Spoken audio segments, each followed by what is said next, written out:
Hello, my super writers. Today in writing, we are going to be talking about sequencing. And sequencing is when you take something like the events that happen in the story and you put them in order. There are some sequencing words that we have talked about this year, and those sequencing words are first, you say it with me, first, next, then, and last. And those are the sequencing words that we can use to tell what happens in the beginning of the story, the stuff that happens in the middle of the story, the next then that happens in the middle of the story, and then last, what happens at the end of the story. So before we get started sequencing the tiny seed, I want to show you how we can make a chart just out of paper to organize our writing. So what you're going to do is you're going to fold it in half like this. You're going to fold the paper in half like this so that it kind of looks like a hot dog. Like that. Hot dog. Then, while it's in a hot dog shape, you're going to fold it again. And when you fold it again, it looks a little bit like a hamburger now, or a cheeseburger, right? So, first time you fold it, it's a rectangle like this, a nice long rectangle, looks like a hot dog. Then you fold it in half again, this way, so that it looks more like a hamburger. Then, when you open it up after you fold it, you'll have these lines on your paper. I don't know if you can really see them. So you have these lines on your paper. So there's one right down the middle this way, and there's one down the middle this way. You have 1, 2, 3, 4 boxes. In the first box, you're going to write first, that sequencing word that shows what happens first in a story in the beginning. First. Then in the next box, this box right here, you're going to write next. Next. Next. So on the top, I have first and next. Then I'm going to come down to this one, and what word do you think I'm going to write? Ding, ding, ding. Then, you're right, so you're going to write then. Then. And then in the last box, what do you think I'm going to write? Last. Let's tap out that word. Last. Last. And I'm going to write last. Last. So now my paper is organized so that I can write the events that happen. In the first box, I'm going to write an event that happens first, then next, then, and last, an event that happens at the end of the story. Before I start writing though, I'm going to need to brainstorm some ideas. That means I'm going to have to think about, what events happened in the tiny seed that I can remember? Well, I remember that in the beginning of the story, the tiny seed, it was, what season was it? Oh, it was the season of autumn or the season of fall. And the tiny seed was blowing in the wind, and it was like, oh, I hope I can keep up with all the other big seeds. Remember that? Do me too, son, if you remember that too. I remember that. So in my first box, up here, I'm going to write the tiny seed blows in the wind. And then right after I write my sentence, I'm going to draw a picture of the wind. When I draw the wind, I'm doing like whoosh, whoosh, like this. Say it with me, whoosh. And then I'm going to draw the itty bitty seed in it. I have these two colors with me right now. You can use a pencil, a pen, crayons, markers, anything you have at home. I'm going to draw some big seeds. But then I'm going to draw an itty bitty bitty seed like this. So I have some big seeds blown in the wind, but then I also have this small seed.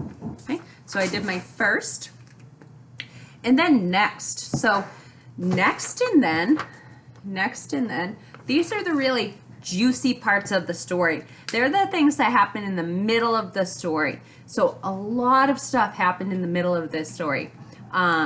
one seed, when it was blowing in the wind, it got too close to the sun and it burned. One got stuck on the one got stuck in the desert, and there wasn't enough water for the seed to grow. A bird came and ate one of the seeds, but the tiny seed was okay. Then when the snow fell in the winter time, the seeds were underneath it all, and there was a mouse that was coming, but the mouse didn't see the tiny seed, so he didn't eat it. So that's all stuff that happened in the middle. So the next part, so I can pick any of those events. I really liked in the winter when the mouse came. So I'm going to draw the snow. So I'm going to say next, the mouse did not see the tiny seed. And I'm going to draw the snow falling because it's the winter time. Then I'll draw the ground. And then underneath the ground, I'm going to draw the tiny seed. And then I need to draw the character of the mouse that goes along with that. So in my next, I have next, the mouse did not see this tiny seed. This was an event that happened in the middle of the story. So now we're on then. So then is also something that happens in the middle of the story, but it happens after this event. So the events that happened after this one here, the mouse did not see the tiny seed, it was springtime, and the seeds started growing into plants, and some beautiful flowers started to grow. And I remember a boy came, and what did he do to the flower? Does anyone remember? He picked that flower. So he saw this beautiful flower, and he goes, "Oh, what a beautiful flower. I'm going to pick this for one of my friends." And he leaned down and he picked the flower, and then he gave it to a friend. I like that part. I thought that was kind. So I'm going to write, then a boy gives a flower to his friend. So here I have, then a boy gives a flower to his friend, and in my picture I'm going to draw the friend, I'm going to draw the boy, and I'm going to draw a flower because he's giving it to her friend, his friend right there, and I really like that part. Something else that happened in the then area before the last event that happened is it was springtime. We know that flowers grow in spring. After this flower grew, a little bit later, the tiny seed grew into this huge, beautiful flower. The tiny seed grew into a giant flower. And I remember that all kinds of insects and birds and people, they were coming to look at this flower because it was so beautiful. So that's something that you could put in the then box right there. That's something that happens after next, but before the end of the story. That's another option. And I liked the last part of the story. So in this part right here, the last part of the story is when autumn comes again, or fall comes again, and that giant flower that was once the tiny seed, the wind starts blowing, and all of the seeds and the petals fly off of that giant flower.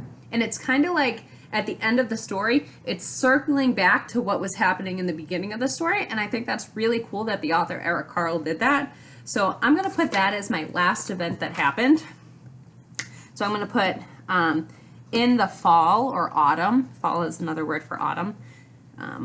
In the fall, the wind blows the tiny,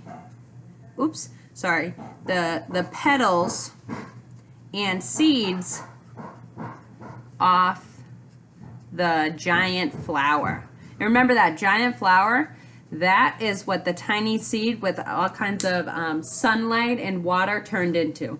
That was once a tiny seed, and then it grew into that big, beautiful flower. And then here I'm going to draw the big flower, and I'll draw the petals and the seeds, and then I'm going to draw that wind. Whoosh, whoosh, whoosh. So right here, and see how this looks very similar to what happened up here, because in that story, the end of the story, that event was really similar to what we see happening in the first event. All right, so we sequence first, next, then, and last. This is a great way to retell the story. I want you to, after you do this, I want you to retell the story to somebody in your family. I think it's a really great book, and I think you're going to do an excellent job retelling it. Okay? All right, good luck, super writers.